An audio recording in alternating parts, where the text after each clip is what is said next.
राजाओं के भूखे की भी बात नहीं। अच्छा तो पैसे खर्च करके सेठ साहूकार ने खुदाई? अरे पैसे का जोर यहाँ नहीं चलता। फिर तो पक्का बादशाह ने खुदाई होगी। अल्लाह, अरे बादशाह का भी जोर यहाँ नहीं चलता। बता जब ठाकुर ने भी नहीं खुदाई, राजा ने भी नहीं खुदाई, सेठ साहूकार ने नहीं खुदाई, बादशाह ने नहीं खुदाई, तो ये नदी क्या खुदा ने खुदाई? हाँ, अब ठीक बोला।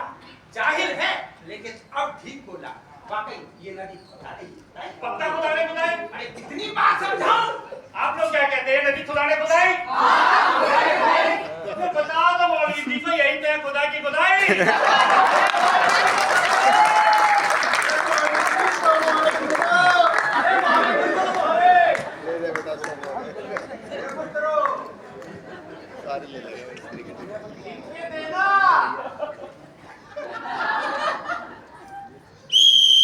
उन दिनों मनुष्यों के मन में धर्म, मजहब और जात पात का जहर घुला हुआ नहीं था। भैया इस बार तो मौलवी को भेड़ों की आवाज भेड़िए की गुर्राहट जैसी महसूस हुई।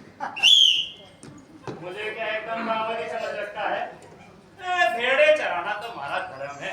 आसानी से विश्वास थोड़े करोगे कि मुझे अंतस के आर पार भी दिखता है। हाँ हाँ मौलवी जी कहो तो ठाड़े मन की बात ही बता दूं। मौलवी ने सोचा कि ढोर की तरह ये गवार अपने आप फंसता है तो फंसने दो, भला मनुष्य के मन की बात कौन बता सकता है। इस बार तो हार सुनिश्चित है। रेवड़ के साथ साथ वापस मोहरे भी हत्या लेनी है। अगर नहीं बता सका तो ये मोहरे वापस लौटा दूंगा। ना ना ना ना ना ना, मोहरे लौटाने से काम नहीं चलेगा। ये तो मेरी ही थी। देख, अगर तू शर्त जीत गया तो तुझे 200 मोहरे और दे दूंगा। 200 मोहरे? हाँ, अगर तू शर्त जीत गया तो ये 100 मोहरों के साथ रेवड़ मुझे दे देना। रेवड़ हथियाने की ऐसी ही मंशा है तो ले लेना। पर भाया यह रेवड़ चलाना उपदेश बगाड़ने की तरह आसान ना है। एक दिन में ही तौबा कर जाओगे। तुझे इससे क्या वास्ता? तू तो शर्त बता और जीत ले। हाँ तो ठीक है, दाढ़ी हटा दो। अरे भाया मेरा मतलब उठा लो, इतना साफ नहीं दिख रहा है। आजा, ये ले। अभी भी थोड़ा धुंधला दिख रहा है। पास है ना? पास। कितना सुंदर मन है। क्या मौलवी जी, इतने सुंदर मन को दाढ़ी के आडंबर के पीछे छुपा के रखा था। देखो कैसे पानी की तरह साफ दिख रहा है। अरे वाह, क्या तुम खुदा से दुआ कर रहे हो कि बादशाह के हजारों साल लंबी उम्र हो, दिन दुगना रात चौगना उसका राज्य बढ़े और घर में बच्चन की बंसी बजे। अरे देखो यहाँ तो बरसात भी हो रही है, अभी भी भीग जाएंगे। तुम खुदा से दुआ कर रहे हो कि जरूरत पड़ने पर बादशाह के राज्य में हर जगह एक सी बरसात हो। हम गाड़ी गिरा दो। अरे भैया मेरा मतलब ढक लो। मौलवी जी ये चारों बातें ठीक थी कि नहीं? आप यही सोच रहे थे ना? है ना?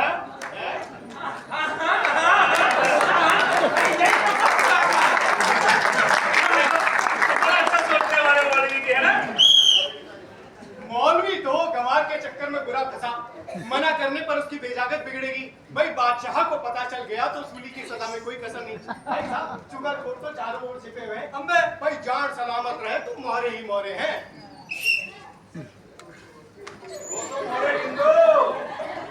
डिंगो भाई पूरे 200 मालूम है।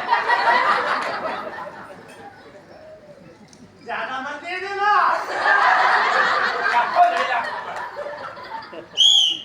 होड़ की इस अजीती जीत से गडरिये को खुशी के साथ साथ थोड़ा रंज भी हुआ। राम जाने इतनी भीड़ इकट्ठा करके वो ज्ञान की कौन सी बातें समझा रहा था। भाई भेड़ों के रेवड़ तो बहुत देखे हैं, पर मनुष्यों का रेवड़ आज पहली बार देखा। और मनुष्यों के गडरिये के बजाय भेड़ों का गडरिया अधिक समझदार होता है। बाबा कबीर दास ने तो बहुत पहले ही साफ साफ कह दिया है कि मोटे मोटे पोथों में सिर खपाना बेकार होता है, प्रेम के 2.5 अक्षर पढ़ने वाला ही पंडित होता है। हमारे मुख की ओर टुकुर टुकुर के देख रहे हो। मैं कोई मामूली करामाती नहीं हूँ। हाँ मंशा हो तो एक और लगा ले। हाँ कहो तो। हाँ आकाश के सूरज को अभी धरती पर उतार कर बता दूं। अरे ऐसे बड़बोल तो खुदा को भी नहीं पकते। कुछ तो शर्म की होगी जाहिल। शर्म की क्या बात है? कॉल मुझे करके ना बताऊं तो मारा सर और खाड़ी जूती। मगर भाई साहब ये जो साफा बांध रखा है ये उतारना पड़ेगा। ठीक तो एकदम ककड़ी सा रहा है पर बात एकदम खरी कर रहे हैं लड़का है ना। हाँ, ये शर्त मुझे मंजूर है। अगर सूरज को जमीन पर उतार कर नहीं दिखा सका तो ये 300 मोहरों के साथ मुझे दे देना बस। अगर तू जीत गया तो तुझे 300 मोहर और दे दूंगा। ठीक है भाया चलो हमारे साथ। अब कहाँ? अरे चलो आओ ना भाया आओ आओ आओ। चलो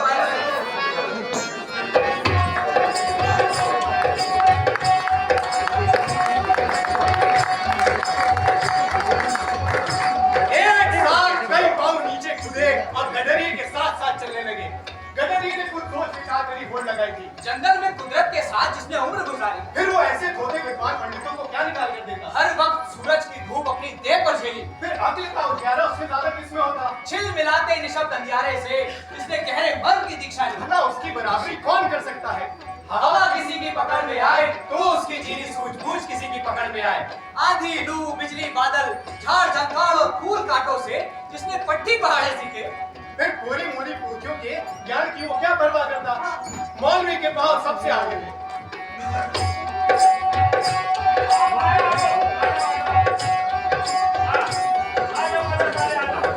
अरे मौलवी जी किधर? इधर इधर। गडरिया पानी के एक बड़े से गड्ढे के पास रुका। हाँ तो आप लोग बताओ वो क्या है? सूरज। हाँ। अरे गडरिये तो सूरज को जमीन पर तो उतार कर दिखा। अभी ले गीली गीली गीली गीली गीली शू। हाँ तो मौलवी जी अब आप बताइए ये पानी में सूरज है कि चांद? भला दिन में चांद कैसे हो सकता है? चाहिए इतना भी नहीं जानता। सूरज ही है। मैं तो भेड़ों और कुदरत के अलावा कुछ भी नहीं जानता और ना ही जानना चाहता हूँ। भाई इस तरह सूरज तारे और चांद को जमीन पर उतारना तो मैंने बचपन में ही सीखा था। हाँ तो यहाँ बैठे हुए सभी लोग ये बात जानते हैं और मैं भी तो जानता हूँ। तो आपने शर्त क्यों लगाई?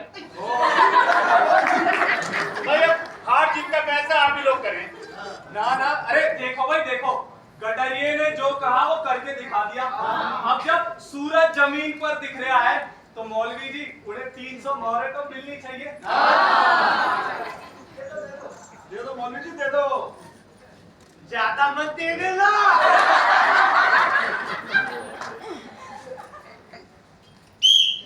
जब भीड़ ने जाने अनजाने धर्म, मजहब और जात पात का कुछ भी लिहाज नहीं रखा तब सच्ची बात से मुकरने में कोई सार नहीं। पर भाई साहब ये छोटी सी बात इसकी समझ में क्यों ना बैठी।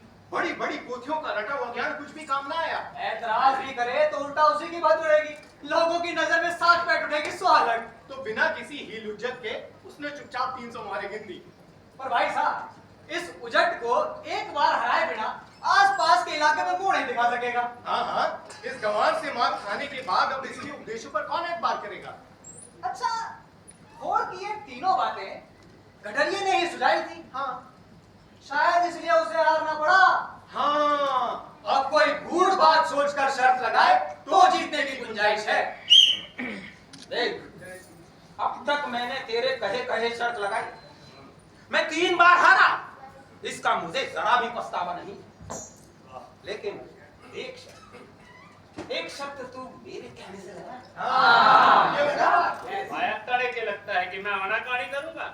अरे जो कहो वो शर्त लगाने को तैयार हूँ पर बहुत सोच विचार कर टेढ़ी से टेढ़ी शर्त लगाना। कम से कम एक बार तो जीतो। टेढ़ी मेढ़ी नहीं, सूरज को जमीन पर उतार कर दिखाने वाले करामाती के लिए ये तो बड़ा आसान सा मसला है। चल बता इस धरती का केंद्र बिंदु कहाँ है? अब फंसा गडरिया। ये सब जीत जा तो ये बची हुई 400 मोहरें तुझे देकर मैं थैली झाड़ू। मुझे मोहरों से क्या वास्ता, मैं तो लोगों के लिए इकट्ठी करता हूँ और उन्हें ही लुटा देता। मैं तो आज तुझे जिताने पर तुला हूँ। अरे जब खुदा की यही मर्जी है तो मैं कसर क्यों छोड़ूं? खुदा का गुलाम जो हूँ।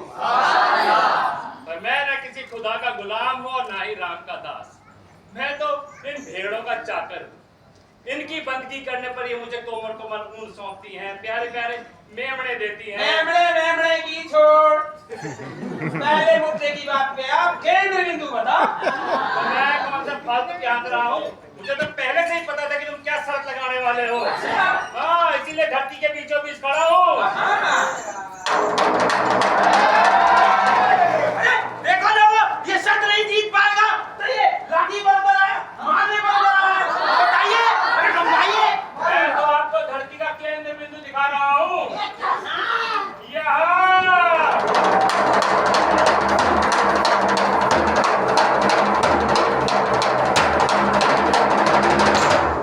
ये रहा धरती का केंद्र बिंदु। क्यों कैसे? अल्लाह, अरे अब ये कैसे मुमकिन हो सकता है? मौलवी जी, जरा सा भी वहम हो तो नाप कर देख लो। अगर एक ऊपर का भी फर्क आ जाए तो तुम जीते।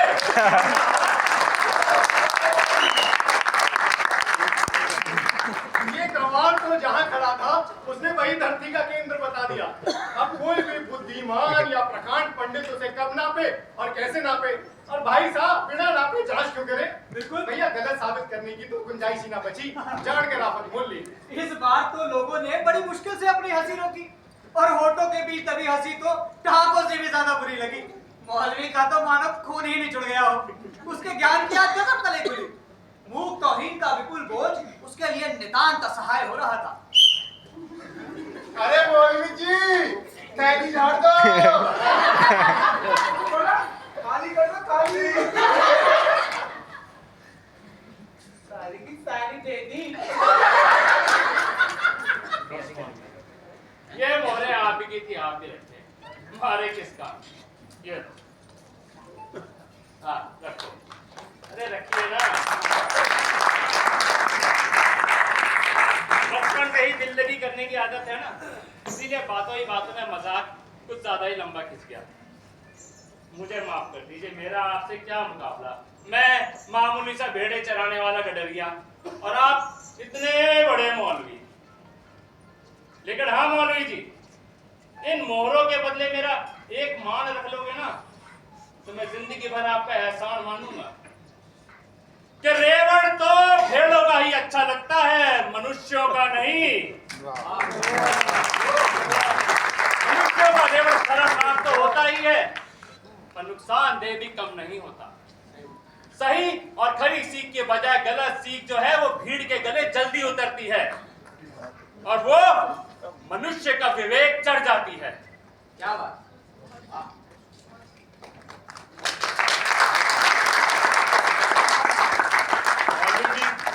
अगर आप ये मर्म समझ गए ना, तो आप हार कर भी जीतते हुए हैं।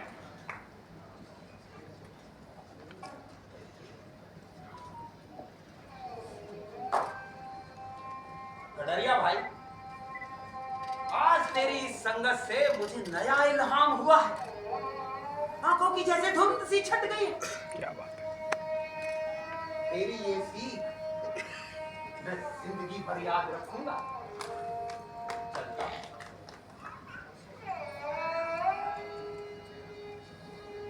तेरे पास से जाने को जी तो नहीं चाहता, लेकिन जाना तो पड़ेगा, जैसी उसकी मर्जी। लेकिन तेरी ये सीख मैं सोते समय भी याद रखूंगा। चलता हूं। खुदा हाफिज़।